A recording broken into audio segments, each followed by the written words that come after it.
Chapter 7 Day 3 Third Floor Encounter 6 in the morning. When you return from the dungeon, items will automatically return to your inventory. The day started with those words. Inventory. The word Maram's Laser Glove and Elmer's Dummy Destroyer popped up. It wasn't even necessary to say the command. I just had to think them. Check abilities. Endurance 11, concentration 11, willpower 12. Although cartography has gone up quite a bit, the fact that there were no changes to my stat meant the difference between the number was quite significant. I wanted to check how much experience I needed before cartography leveled up again. Check talent. Cartography. Level 3.241 on 400.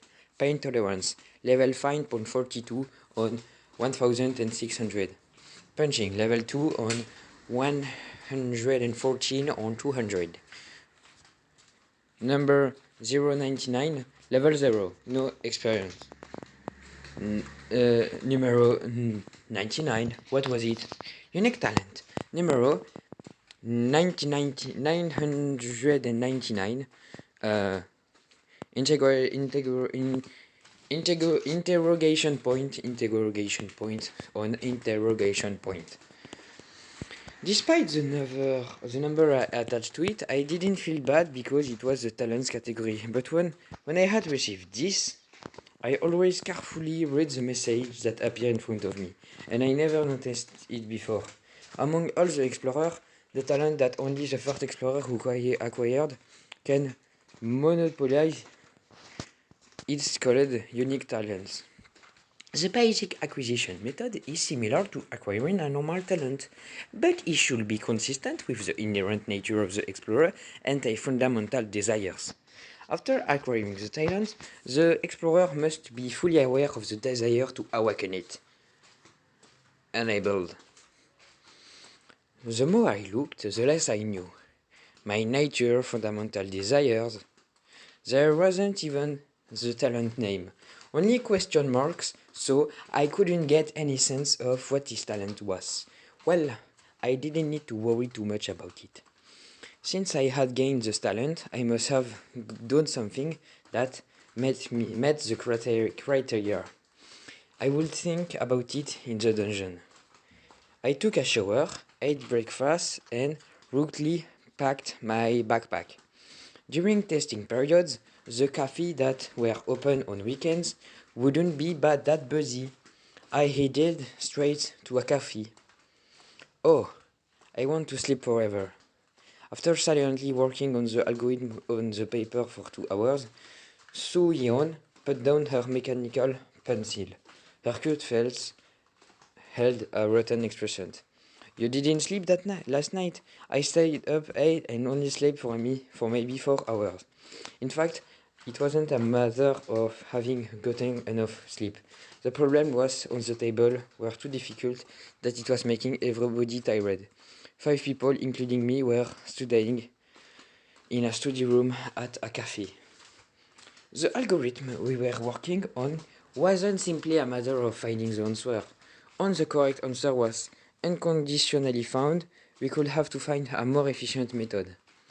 That's why a few people were needed. One person picked a problem, squeezed their head, and shared the solution with the other. Well, smart people didn't need to do this. The fact that I was at Zero University meant that there was a lot of effort and talent, but the geniuses were really beyond my imagination. Huh? The one Opa is starting is a problem I tried on the other day. It will be difficult. Yes, it looked hard, but when did you attempt this? It's a fairly famous problem. Dong-wook Hyung, who was listening to the conversation, glanced at me and said, "It was a problem on last year SZ electronic test." Ah, really? I didn't know that. If several problems from that exam comes out, isn't there a rule that you can't reveal the questions? Some seniors memorized it before they left the exam. Surely not. There are many such humans. We can only gaze at them from afar. I bit my nails and concentrated on the problem while listening to the conversation between Su Seong and Dongwood. At the same time, his other hand put down the mechanical pulsing. I think I did everything. Su Yeong and Dongwook turned to face me. Already? I handed over my piece of paper instead of answering. Their eyes widened with surprise as they looked over it. Wow! Su Seong's mouth dropped open. Hey, you must have seen this forehand.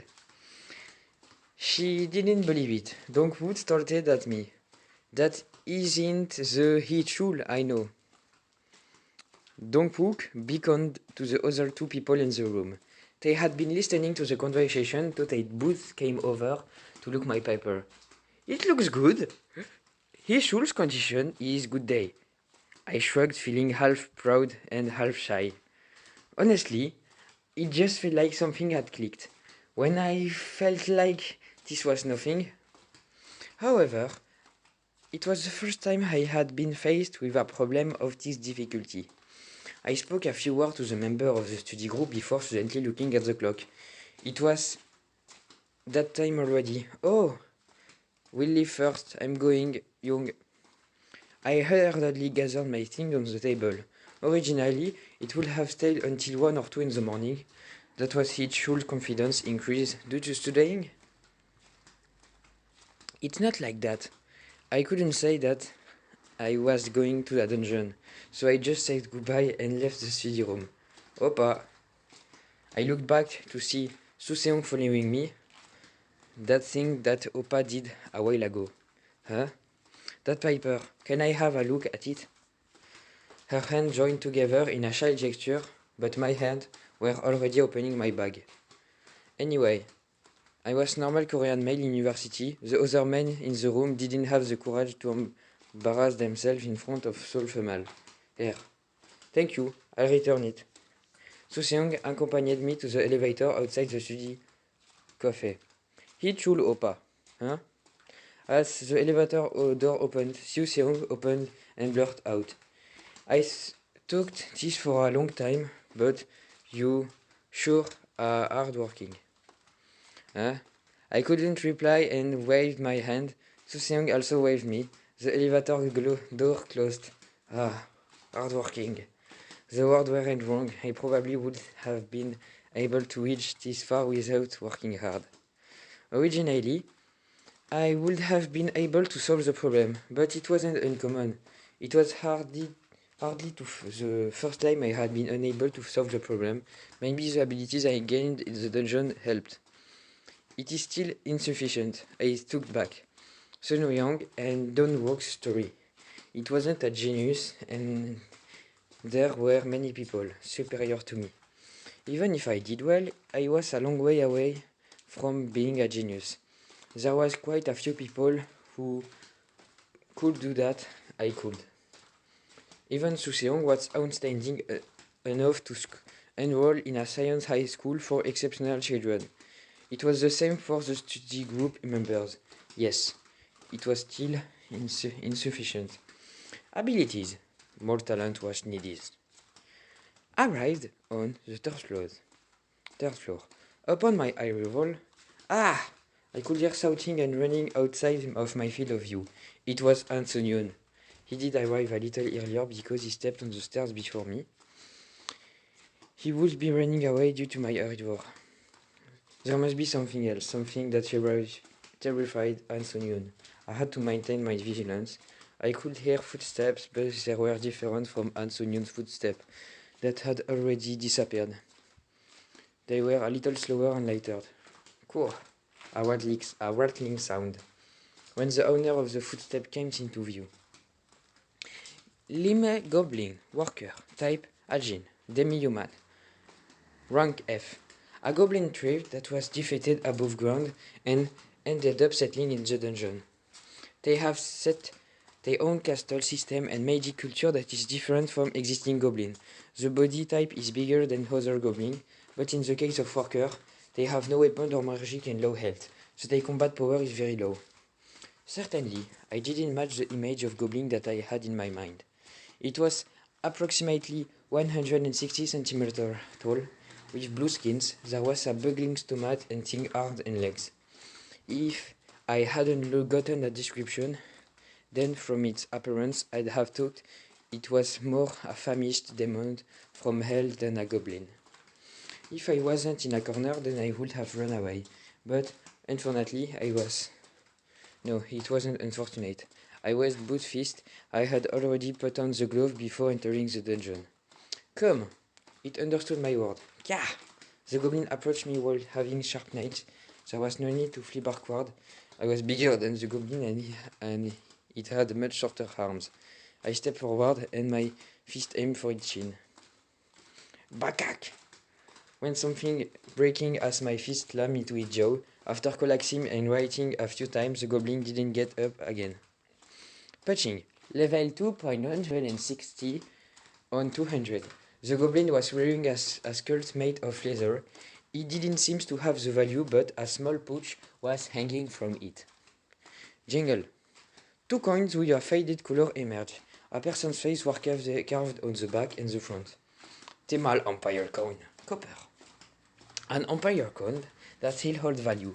Made in bronze metal, it is commonly used among communities or species within the dungeon. I placed the coin in my pocket and started walking. I realized after taking a few steps that there were a change in the dungeon. On the first and second floor, the dungeon was a cave. Although the path had certain width, there were stalactites on the walls, but on this floor, bricks was laid on the outer walls of the cave, despite a significant number of them crumbling. There were traces of collapsed pillars and arches. There were traces of marks on the walls that used to be pictures. I could see that they weren't drawn by the same people who built the ruins. The cave murals were unveiled in the area where the bricks had fallen down.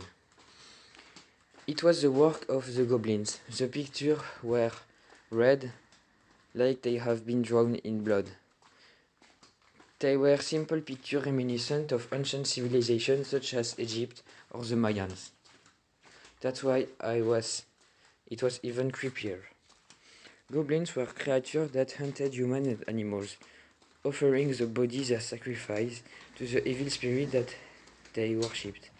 To be honest, I was a bit scared.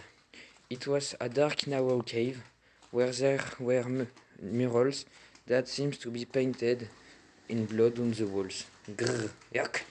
2 more goblins popped into my field of view, and I jumped with fright. Bam! Bam! I punched both of them with the chin and knocked them down. I moved forward with my nerves on edge. I'm scared. Don't worry. Opa like games like this. I could hear a voice ahead. One was Ansunyun, the other was a girl. Both voices were coming this way, so I waited patiently. Because both of us are together. Kak! What the? Ansunyun was facing the woman. Hurriedly turned his head towards his side. He held the baseball bat in his hand like a club and had a confident expression on his face. But, you are alive! The word involuntarily fell from his mouth. He thought I was dead. All of a sudden, the corner of my mind snapped. My deadly wounds never erupted. Do you know him? A friend from room 405. He told as if he knew the woman well, but Ansunyun was still clutching the baseball bat. I punched strength into my fist. I looked at him. Think careful, attractional. Kim Hee-chul. Good to meet you. The 3 of us should join together, Ansunyun simply ordered. I nodded. I calmed my excited heart as I thought I had to move rationally.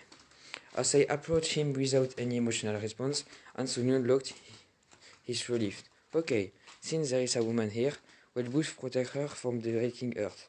Let's test it. I kicked Ansunyun's ankles with my foot. Ah! Ansunyun flinched and immediately swung his bat. That reaction time was impossible unless he had already decided to hit me in advance. A normal person would jump after being kicked in the ankle. not think about. The even cursed. He even cursed and didn't ask why I was doing this, but to be honest, I wanted it to end up like this. I calmly blocked the bat before I finished the swing. The jump and glove made a sound as they collided with each other. Pack! Now it was my turn. I punched Ansunyun exactly in the center of the face. Pack! It wasn't an emotional judgment. No matter how rationally I took, the answer was the same. A dog needed to be talked to listen to human. End of chapter 6.